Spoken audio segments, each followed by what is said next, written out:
इस जुल्म, इस नाइंसाफी के सामने अगर कौम भेड़ बकरियों की तरह सर झुका देती है तो सामने मौत है आपके। ये जो अरशद शरीफ से हुआ है, पाकिस्तान का मेरी नजर में नंबर 1 इन्वेस्टिगेटिव जर्नलिस्ट था। वो आदमी जो सिर्फ और सिर्फ मुल्क के लिए खड़ा था, राय हक पे खड़ा होता था, कई दफा गलत भी होता है, लेकिन वो अपने ज़मीर के मुताबिक राय हक पे खड़ा था, मुल्क के लिए खड़ा था। जो मुल्क की बेहतरी है, अरशद शरीफ उधर खड़ा था। कोई उसका दुश्मन भी नहीं कह सकता था कि वो कभी अपने ज़मीर का सौदा करता था। बाज़मीर एक वो जर्नलिस्ट, सहाफत जो मुल्क का असासा होती है, ऐसे सहाफी मुल्कों का असासा होते हैं कि मुल्कों के ओपिनियन मेकर्स बन जाते हैं, क्रेडिबिलिटी है। क्यों इतना गम है आज? मैंने कभी पाकिस्तान में किसी सहाफी के इस तरह, और भी सहाफी कत्ल हुए हैं पाकिस्तान में, लेकिन मैंने कभी इस तरह का रंज और दुख पाकिस्तान में नहीं देखा, और गुस्सा जो अरशद शरीफ पे हुआ, क्योंकि सारा पाकिस्तान जानता था, इसके मुखालिफ भी जानते थे कि वो एक दलेर, नाडर, एक सच्चा, एक मुहिब वतन पाकिस्तानी था, और उसने जान अपनी दी और शहादत दी। हर किसी को हम शहीद कह देते हैं, फलाना शहीद है, ये शहीद है, एक्सीडेंट में मरता शहीद है।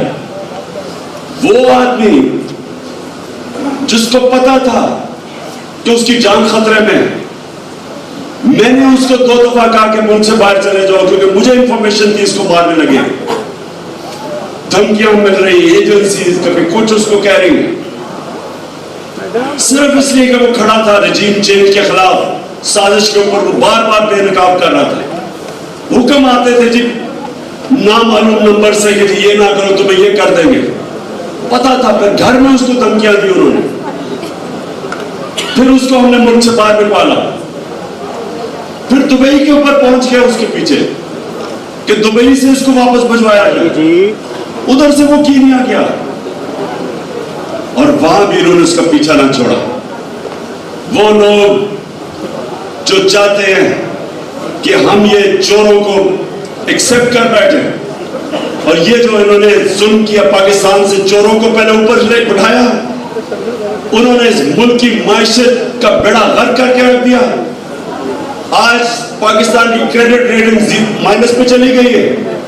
चाहे मूडी देखो, चाहे फिच देखो, कर्जा आपको देने के लिए तैयार नहीं है पाकिस्तान को।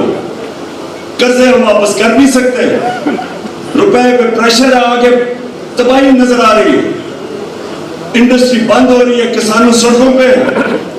कौन सी क़यामत थी जो इससे पहले क्या हो रहा था 6 महीने पहले?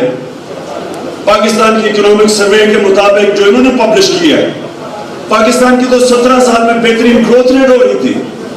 इन चोरों को ऊपर बैठाया, मुल्क का बेड़ा गर्क कर दिया, और सिर्फ एक काम किया कि 1100 अरब रुपए के करप्शन के जो केसेस थे वो दिन ब दिन अपने खत्म करते जा रहे हैं। आए थे अपनी चोरी खत्म करने के लिए। मेरे पर 3.5 साल एक बस मेरे पर ब्लैकमेल हो रहा था कि मैं किसी तरह इनको एनआरओ दे दूं, और मेरी सारी स्टेटमेंट्स पढ़ते हैं। मैंने कहा मैं जो भी मर्जी हो जाए मैं तुम्हें एनआरओ नहीं दूंगा, और इसलिए नहीं दूंगा कि मैं मुल्क से गद्दारी करूंगा, मैं अपने अल्लाह से गद्दारी करूंगा। ये कौन सा निजाम है जो बेचारे जेल भरे हुए हैं गरीब लोगों से, जो मजबूरी में, बेरोजगारी में चोरी करें, वो जेलों में चले जाएं, और ये डाके मार के पकड़ने लगो, मुल्क से बाहर भाग जाए, वहां डील करें एनआरओ ने, और वापस आ जाए और फिर चोरी करें। इसके सुनने मेरी बात, मेरे मौला का हुक्म है कि तुम्हारे से पहले, मेरे मौला ने कहा कि मेरी जमीन पे निकल के देखो, कुरान में क्या कितनी कौमें तबाह हुई जो मेरे हुक्म पे नहीं चली। उसका हुक्म है अमर बिल मारूफ व नही अनिल मुनकर, हक और सच के साथ खड़े हो, और बदी का मुकाबला करो, उसके खिलाफ खड़े हो। हुक्म है उसका, अल्लाह का। कहीं उसने नहीं कहा बस कहीं उसने नहीं कहा कि जी मैं आप न्यूट्रल रह लो। न्यूट्रल रहने की इजाजत नहीं दी उसने किसी को। या एक तरफ खड़े हो या जाओ चोरों के साथ। और हमें यहां कहा गया कि जी हम न्यूट्रल हैं। ताकत आपके पास है और हम न्यूट्रल हैं। ये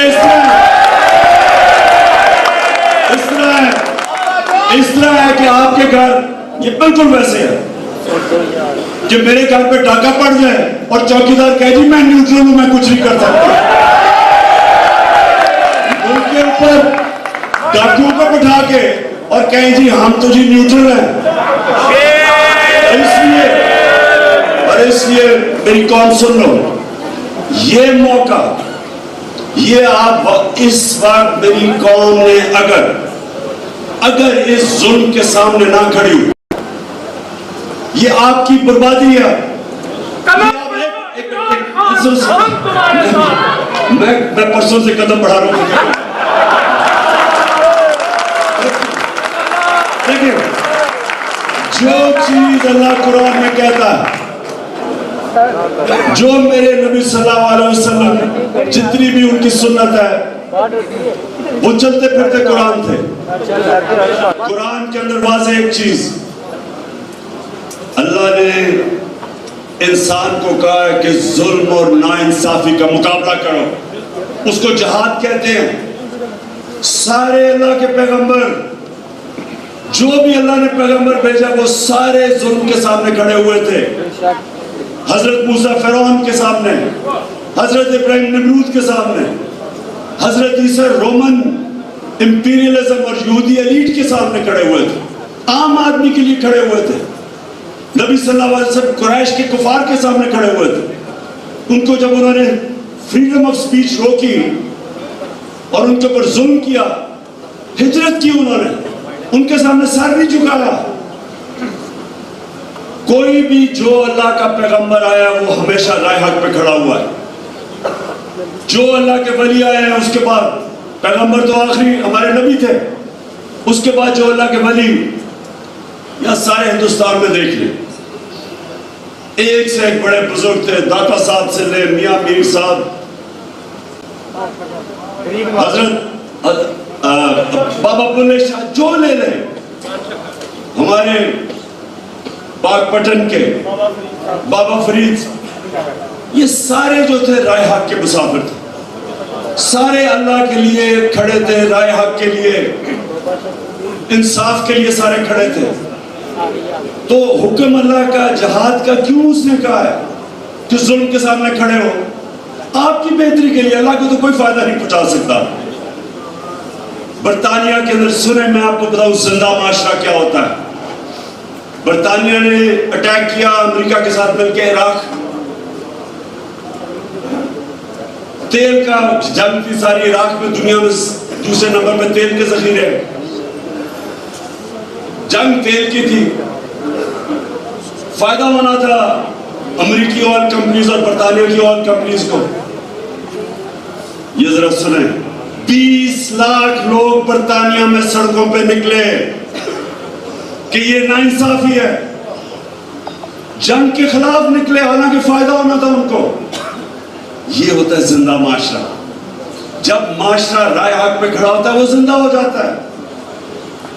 जब ये आप इस तरह के जुल्म जो शरीफ से हुआ, जो आजम स्वाति 75 साल का सेनेटर, एक ट्वीट कर दी उसने, कौन सा आसमान फट गया था, उसको नंगा करके 75 साल के आदमी को नामालूम अफराद नंगा करके उन्होंने उसको पर तशद्दुद किया। शहबाज गिल, उसको उन्होंने 2 दिन बंद करके जिस तरह का तशद्दुद किया, और मुझे अभी भी नहीं समझ आती है नंगा क्यों कर देते हैं सबको।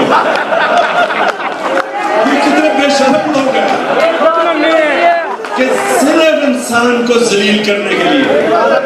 ये हमारे आइन के अंदर है। हमारा आइन इंसान की डिग्निटी को प्रोटेक्ट करता है। ये आइन की वायलेशन करते हैं और डरते हैं सारे, इनसे को पूछता कोई नहीं है। नामालूम नंबर से टेलीफोन आ जाता है, जी ये नहीं करोगे तो हम ये कर देंगे। और ये बिल्कुल वही है कि मैं मिसाल देता हूं, ये अफ्रीकन बफलो की, अफ्रीकी जो भैंस है, हजारों में खड़े होते हैं, 5-10 शेर उनके ऊपर हमला करते हैं, भागना शुरू कर देते हैं, वो एक को पकड़ के 5-6 शेर खा जाते हैं। वो सबसे तगड़ा जानवर है अफ्रीकी बफलो।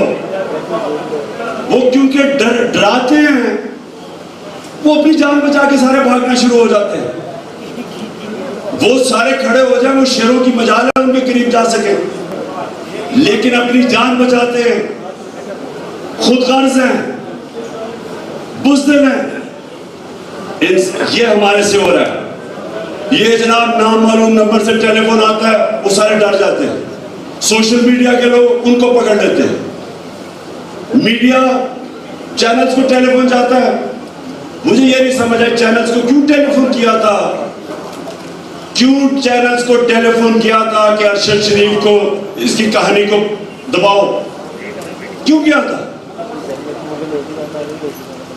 ये सबसे बड़ा अलमिया इस मुल्क का कि ये थोड़े से लोग डरा धमका के लोगों को डरा देते हैं और उसके बाद मुल्क पे हर किस्म का जुल्म करते हैं। तो मैं ये जो निकल रहा हूं, ये मार्च नहीं है, ये इनकलाब है। मैं इस मुल्क को कभी भी एक्सेप्ट नहीं करूंगा इन चोरों को हमारे ऊपर। और मैं आप सबसे जो मुद्दा कम्युनिटी है, देखिए आपके ऊपर अल्लाह ने, देखिए कुरान में जो हमारी जजमेंट होगी ना आखिरत में, वो होगी जितना इंसान को अल्लाह देता है, नेमतें बख्शता है, उतना ही बड़ा इम्तिहान डाल देता है। हम सब की जजमेंट होगी कि उसने हमें दिया क्या। आपको कानून दिया उसने, आपके ऊपर जिम्मेदारी डाली है कि आप सबसे ज्यादा इंसाफ के लिए खड़े हो, आपके ऊपर जिम्मेदारी है। और मैं इसलिए अपने सारे वकला हर जगह जा रहा हूं, अपने वकला को तैयार कर रहा हूं कि आपने आप अपनी जिम्मेदारी निभानी है। हमारे ऊपर हर दूसरे दिन में केस हो जाता है, मेरे ऊपर पता नहीं कितने FIR काट गई है, कभी वो अरेस्ट करने आ जाते हैं डराने के लिए, जो मर्जी करेंगे। हमारे अंदर जिस वक्त वो जज्बा आ गया कि एक हम वो भैंसों की तरह भागेंगे नहीं, खौफ से किसी को पीछे छोड़ जाएंगे ताकि खा जाए।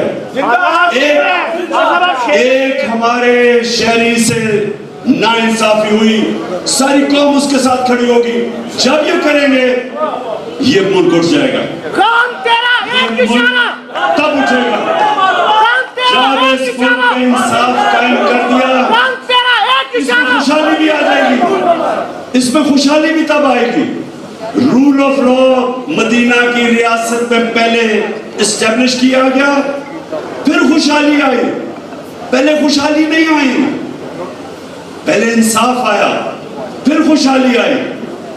जो भी मुल्क आपके सामने, स्विट्जरलैंड, स्कैंडिनेविया, ये आपके सामने मुल्क, इनकी मिसालें जायदाद और पाकिस्तानी रहते हैं, पूछे उनसे। गरीब से गरीब लेबरर भी पाकिस्तान जो काम कर रहा है इन मुल्कों में और जो वहां का शहरी बन गया है, उसको पूरा इत्मीनान है कि कोई ताकतवर उसके ऊपर जुल्म नहीं कर सकता। इसलिए वो उठते हैं, यहां से जाते हैं बेचारे वीजा लेके, मार मार के वहां पहुंचते हैं। उनके बच्चे उनके स्कूलों में जाते हैं और वो देखते देखते जब उनको वो एक ऐसा इंसाफ का माशरा मिलता है, वो उठ जाते हैं। देखे तो आपको फख्र होगा देख के कि अपनी जो आपकी बैरून मुल्क पाकिस्तानी कम्युनिटी है, फख्र होगा देख के कि वो क्या क्या काम कर गए, क्या क्या कारनामे उनके। क्यों पाकिस्तान नहीं आते, क्यों पाकिस्तान में आके सरमायाकारी नहीं करते, क्यों नहीं आते? क्योंकि इंसाफ नहीं है, यहाँ काम ही नहीं कर सकते। जब इंसाफ नहीं होता तो करप्शन होती है, कब्जा ग्रुप होते हैं। यूरोप में क्यों नहीं कब्जा ग्रुप? क्योंकि वहां इंसाफ है। क्यों नहीं इस तरह के प्राइम मिनिस्टर भागे फिर रहे, लंदन में अरबों रुपए की प्रॉपर्टीज लेके बैठे हुए, एक रसीद नहीं दिखा सकते कि पैसा किधर से आया।